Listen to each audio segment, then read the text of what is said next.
What is going on, baseball fans, and welcome back to the channel.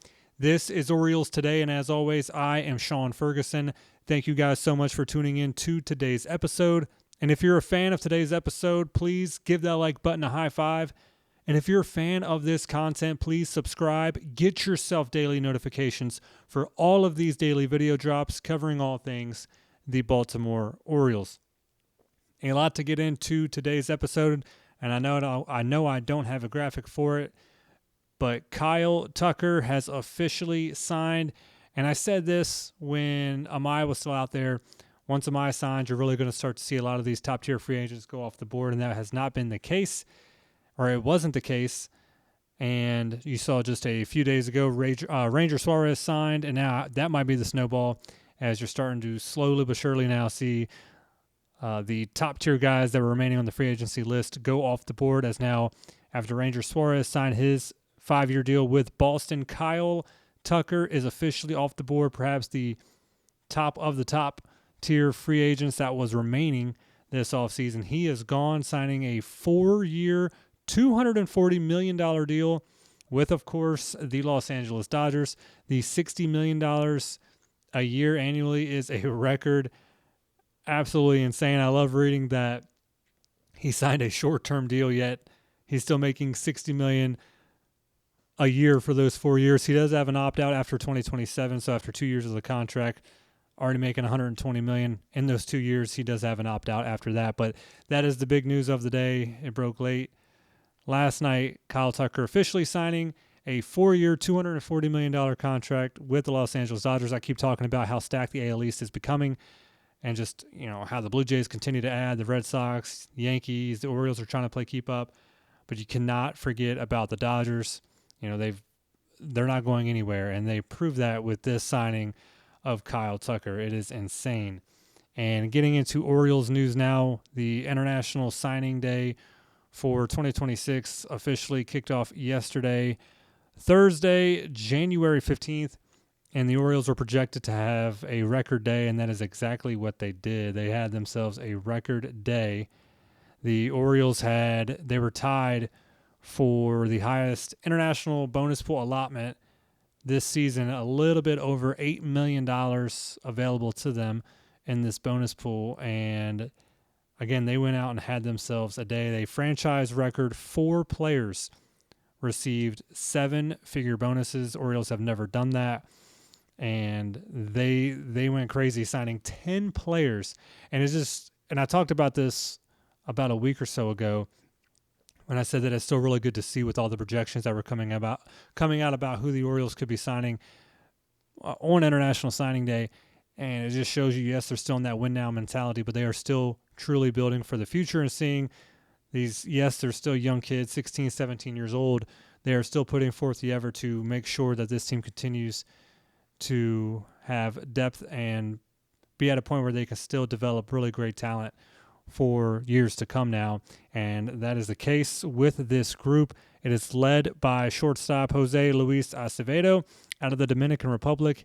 He signed $2.3 million of a bonus, which is the largest bonus in Orioles history.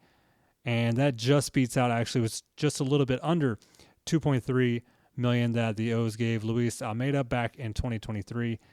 And Baseball America, they ranked Acevedo as the 11th ranked prospect. And the O's also signed outfielder Ariel Roque. He got $1.7 million. Outfielder Pedro Gomez got $1.25 million. And Gabriel Rosario, he got $1.05 million. And the top ranked pitching prospect out of the International Signing Day was left-hander Andre Hidalgo. O snagged him as well for $625,000 of a signing bonus. So the Orioles were very, very busy and had their best signing day, International Signing Day, ever. And the total list of agreements they have made so far, again, led by Jose Luis Acevedo out of the Dominican Republic. They've also signed Justin Abar out of the Dominican Republic, Josty Castillo out of the Dominican, Luis Diaz and Ray Faria out of Venezuela, Pedro Gomez, Andre Hidalgo, Ariel Roque, Gabriel Rosario and Carlos Rubicindo, also all out of the Dominican Republic. Those are, as of right now, the initial signings by the Orioles. A massive, massive signing day for them, and it just speaks so much into the Orioles really building their future as well. They have a great present, which they can still build on. Of course, we still continue to talk about pitching, but seeing what they just did, the International Signing Day, it gives you hope as well for years to come with this team. Some moves that the Orioles have been making as they've continued to be one of the busiest teams this offseason. They continue to add waiver claims and signings to minor league contracts, as well as they continue to bolster their minor league roster for this upcoming season. Again, spring training, it feels like, is just a few days away. It's right around the corner, but the Orioles continue to add depth and continue to build it, getting it ready for spring training.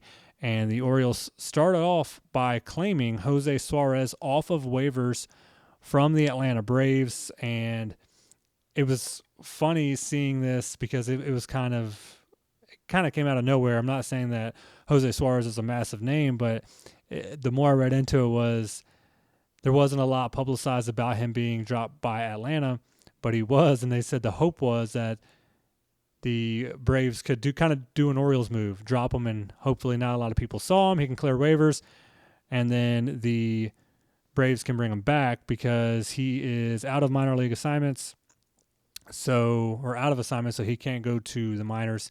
He has to be on he has to be on the 40-man roster. So that kind of sounds like what the Braves are doing, one of the Orioles moves. But he didn't clear they were trying to be sneaky about it, but the Orioles saw, and the O's right now are in a place where they're trying to add as much depth as possible, and Suarez could be a guy that they count on for that. He had an injury-plagued year last year, and he pitched most of the season in AAA last season for Gwinnett. But he's a left-handed pitcher, only 28 years old, and he could be a great depth option, again, like I just said, for the O's. Pitched in 106 games, 62 total starts in the big leagues. He debuted in the big leagues back in 2019. He does carry a 5.30 ERA, so not great. But again, it could be a spot where the Orioles, they can put him in there if he does make the 26-man roster, see what he can do more in the bullpen. They're not acquiring him to be a starting pitcher, but he can be a long reliever and, again, a spot starter if they need. So the Orioles continue to add depth, and they do that here with signing Jose Suarez. Again, not the greatest big league career so far, but he is still young, but he does have big league experience. And, again, you add to that depth, and then he's a guy that you can use in spot starts, injury starts, and long relief starts as well to give other guys days off or breaks if you do have to go deep in your bullpen a couple of days in a row. The Orioles, so they go ahead and claim Suarez, and the Orioles have also made a couple of minor league deals. Like I said, they are continuing to bolster their minor league system, mainly right now with AAA Norfolk, and they do that first off by signing catcher Sam Huff officially to a minor league contract. Huff, he's a former 7th rounder by the Rangers back in 2016. He is now 29 years old. He's got very good framing grades, and right now you just look at this as another catching depth piece because the O's pretty much stacked on catchers right now, led, of course, by Adley Rutschman and Samuel Basallo, and you still have Hanley there. So Huff just adds you another catching depth piece, which is never bad to have. And the Orioles also went ahead and signed right-handed pitcher Hans Kraus to a minor league contract. This also includes an invite to spring training, and he hasn't had a lot of big league experience, a little bit here or there. His MLB career is 4-5 with a 3.34 ERA. He is a guy that was drafted in the second round of the 2017 amateur draft by the Texas Rangers. Traded to the Phillies back in 2021, but he spent his entire Rangers career up and down in the minors. And then again, he was traded in a big deal that involved Kyle Gibson to the Phillies in 2021. And then he signed when he was eligible for free agency. He elected for free agency and signed with the Angels in 2024 and was released last April. The Orioles go ahead and sign him, and they add another depth piece when it comes to pitching, but this will be a minor league depth piece, as you'll most likely see Suarez on the big league level, and most likely won't see a lot of Krause on the big league level, and we'll see if he's able to continue to develop in the minor leagues. So the Orioles still active when it comes to the waiver wire and minor league additions, and very active on International Signing Day, and we'll see any more signings that the Orioles continue to add, but 10 guys in total so far with some big bonuses handed out, so it is really good to see. And again, the big news of Kyle Tucker. He has officially signed. Massive deal. And I'd love to know what you guys think. Down in the comments about $60 million a year for 4 years going to the Dodgers. And let me know also what you think about all these international signings, how you think that will help the Orioles in years to come, and if you're a fan of them signing a record number and most of the big names in that draft class or in that signing class. I want to go ahead and get into some of your guys' comments. I know you guys had a lot to say about Ranger Suarez going and kind of ideas you had, or just ideas and thoughts when it relates to that.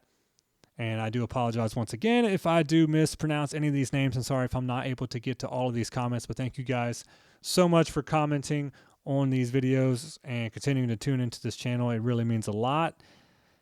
And let's go ahead and get started. This one is from Julian Taylor. If our pitching giving up 3 runs a game, build up the offense to put up 5 runs a game, let teams have problems from 1 to 9 pitching to us.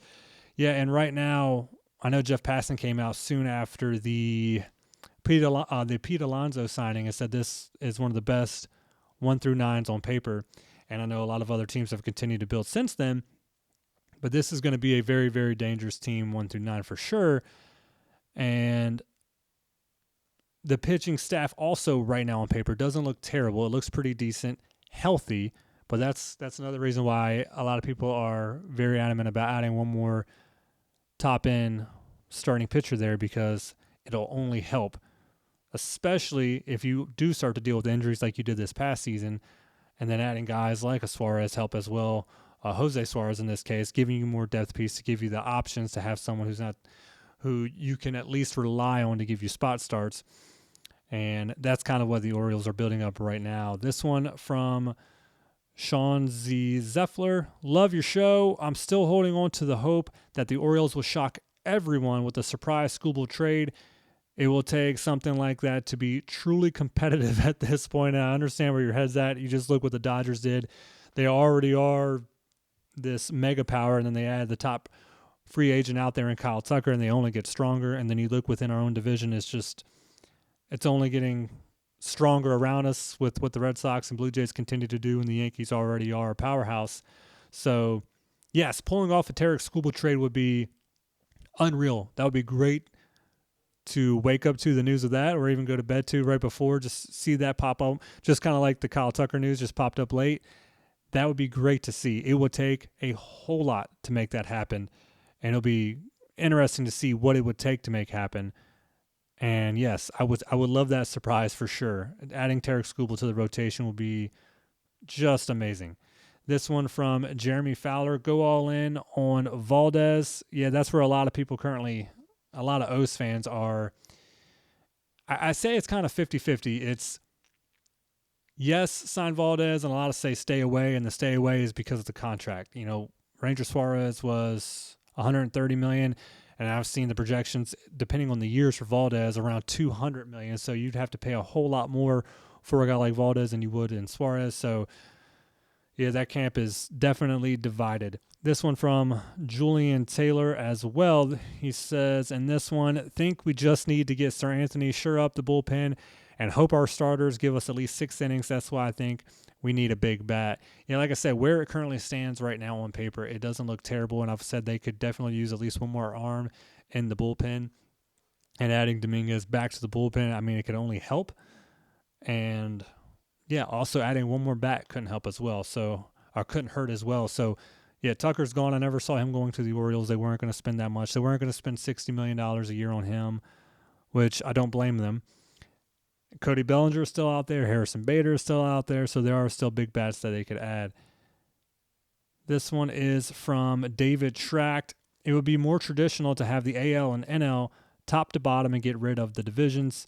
It could also help smaller market teams compete. Would love to see that. An expansion team on each side, fine, but scrap the divisions. Yeah, it's going to be really interesting to see how Manfred goes about that, if this is something he is able to pull off before he retires when his contract is up in 2029. And I'm okay with going to, I believe I said it was 8 4-team divisions, and keep it East and West, American League, National League, keep it there, and that would bring a lot of National League teams that are East Coast to this American League or to this Eastern Conference, if you want to put it that way. Like, you'd bring in the Nationals and the Phillies and the Pirates. You bring all those teams over, the Mets, and I think that would be really cool too, and I think that will help a lot of the smaller market teams as well. This one from Robert Corin: Red Sox overpaid for Suarez. Valdez also gets overpay unless O's go for Gallen or a trade. And I've said this a bunch too. I really do believe that the Orioles were all in on Suarez. I believe that was their guy. I don't know what the holdup was or why they were unable to make it happen to where he eventually went to Boston. And Valdez is going to cost you a lot more. And I don't know. I know the Orioles have that money, but are they wanting to overpay to get the guy just because there's so many other teams out there that are still in need of starting pitching that are looking at Valdez now that Suarez is gone? That overpay is going to be steep. And you still have Zach Gallen out there. You still have Giolito out there. And you still have trade options like a Freddie Peralta. So at this point, I was big on Suarez as well. I'd be better fit for a trade than for overpaying on Valdez. Sebastian Shaw says, as I've said before, if we can't get Suarez or Valdez, then we should trade for mid-reliever and sign either Chris Bassett or Lucas Giolito. We have the offensive firepower to put points on the board. We need inning eaters and solid pitching. Still kind of disappointed, but not the end of the world. And I said this too, if Suarez goes elsewhere, which he did, it is not going to be the end of the world. There are still options out there. It just needs to be a point where Mike Elias is able to pull the trigger and just not keep us hoping and praying and talking about it, to go out and actually make the moves and get the deals done. This one from Scott Warnick. Well, we should be shocked. Again, Elias wants to not give up the years the pitcher's asking for. Every year, the one thing we're missing is pitching. So, guess they will go and trade the farm for an 1-year rental.